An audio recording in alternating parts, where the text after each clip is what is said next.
Hey everyone, Pastor Patrick Walker. I want to continue in our study of Genesis, perhaps looking over chapter 32 yet again and finishing that chapter. 33 doesn't have a lot in it. There, we see the interaction between Jacob and Esau, and then we'll pick up in 34 because something fairly significant happens in 34 as we see the evil of human nature manifest itself again. But to consider Genesis chapter 32. So I got my Bible in front of me. Let me just say a couple things. Jacob's on his way back. Of course, he hears of Esau with 400 men coming to confront him, believing that Esau is out to take revenge for the blessing that Jacob stole from him 20 years before that. Jacob is afraid. And he tries to come up with this plan of reconciliation by essentially gifting a tremendous amount of wealth to Esau. And he spaces out his servants. He has, camels and donkeys, and there are multiple groups. So Esau is continually confronted with a new gift and is hopefully impressed and his anger assuaged as Jacob tries to appease his brother, who he perceives, who envisions would be very angry and have a retaliatory nature. So fear essentially drives him to make survival plans, and he does pray and ask God, but we still see a lot of self-reliance. And I want to comment on this prayer because I mentioned this on the last devotional, but I think at this point still, there's a lot of unsaved people that pray. And if you notice in verse 9 of chapter 32, he says, "O God of my father Abraham, God of my father Isaac." And I don't get the sense, we've never seen him pray the last 20 years. And even though God has interacted with him, it's kind of been a one-way street. And this seems more like the desperate prayer of a man who wants God to bless his plans rather than aligning his life with God's plans. So there's no indication of communion with God in a deep and personal way. And I think there's millions of people who identify as Christians and yet fall to that same category. So we see a lot of carnal planning and scheming and asking God to bless his efforts as he continues in this independent attitude of self-reliance and self-will rather than resting in God. It's like he's trying to fix the situation and asking God to help, to bless him with his plans and his efforts.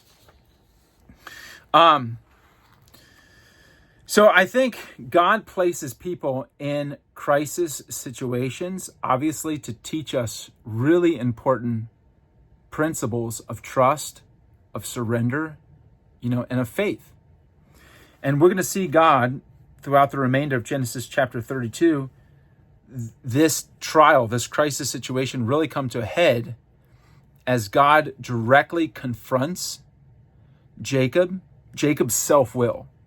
And I think that's what this wrestling match is describing. So Jacob sends his family away. He divides them in two groups. And in verse 22, he gets up in the middle of the night. He's all alone. Verse 24. And it says, a man wrestled with him until daybreak. Now, based upon the description here, it's very clear. And he even names that spot. He names that spot Peniel, which means, let me find this. Face of God. Okay? It means face of God. And I think this is a theophany. If this is an appearance of Jesus Christ in a pre-incarnate form that we see all throughout the Old Testament, as he's manifesting God to man. And he's essentially, I don't think this is a physical contest, even though there's a physical outcome. I think this is primarily Jacob is wrestling with God for what he wants, self-will, and Jesus is wrestling with Jacob to bring him to a place of surrender and submission. So I believe this is primarily it's a physical wrestling match, but it's not the fit. Jesus can obviously overwhelm Jacob instantly, but it's not his body that Jesus is going after. It's the transformation of his heart. So it's like Jesus is wrestling against the flesh. And I really believe that here in chapter 32, Jacob encounters a conversion experience. And he comes to know God in a personal way. Just like Saul of Tarsus on the Damascus Road, when Jesus manifests himself, when Jesus confronts Saul, and he's changed forever. In this particular case, they struggle all night, and we see Jacob saying, I'm not going to let you go until you bless me. Give me what I want. It's about what I want from God. And God has to bring him to a place of brokenness and surrender and submission and realignment. And usually, when we have a personal encounter with the living God and a person is converted, they're transformed. They have a new identity. And we see here in this context that Jacob is given a new identity. He's given a new name. And I believe that this is another proof that he has had a genuine conversion experience. His faith has been personalized. It's not that God has not been reaching out to him over the course of his life. And it's not that God hasn't done some significant things and made some promises and kind of invited him to come into covenant relationship. But I don't think up until this point it was ever personalized in that sense. So God's goal here is not delivering Jacob. Now that will happen, but God's goal is transformation. He wants us to come to an end of ourselves.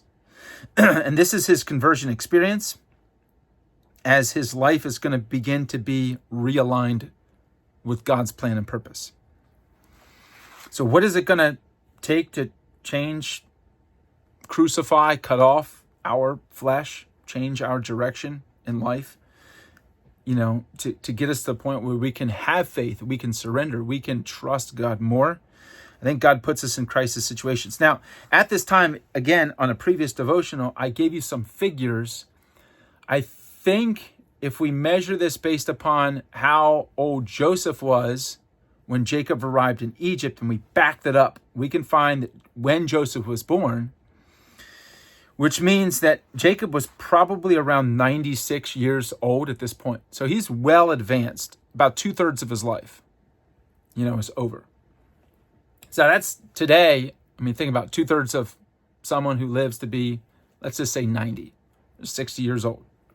Okay, so they're well advanced in terms of and generally conversion for most people that report, they make a decision for Christ before the age of 20, 21. But here we see a radical change. There's a face-to-face encounter. This is like the crisis moment.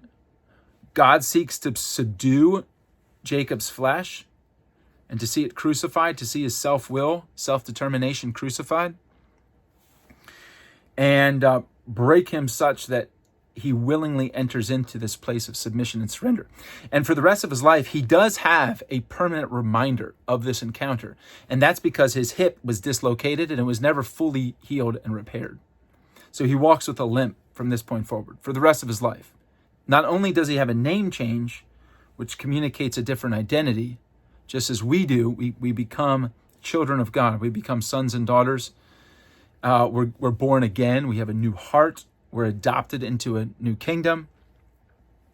We see the same basic principles taking place in Jacob's life as well. And he experiences God's grace.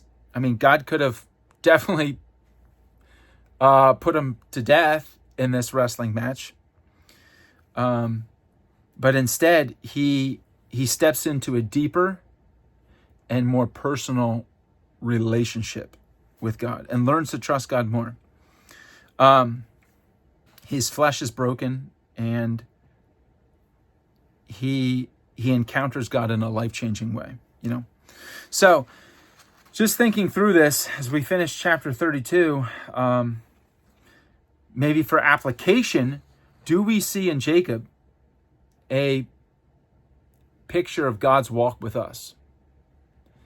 And if God's heart was to bring Jacob to a place of surrender and submission, to crucify the flesh, and to have him realign his life with God's will, rather than having such a forceful will to press forward and asking God to bless him, how can we learn from that lesson and yield to Christ, trust Jesus, embrace daily the prayer to have the Holy Spirit continuously cut off and crucify the flesh, so that we walk according to the Spirit and not according to our old sinful nature.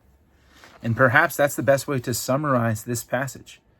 So it's an Old Testament picture of a conversion experience as one eventually is brought to after many, many years.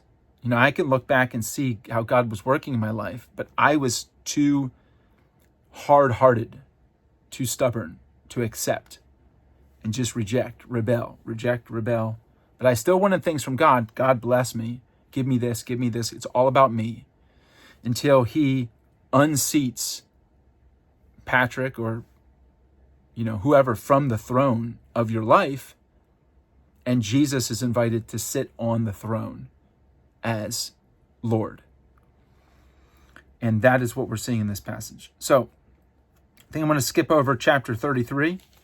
So we will pick up on chapter 34 in Genesis next time we talk. All right. God bless. Take care.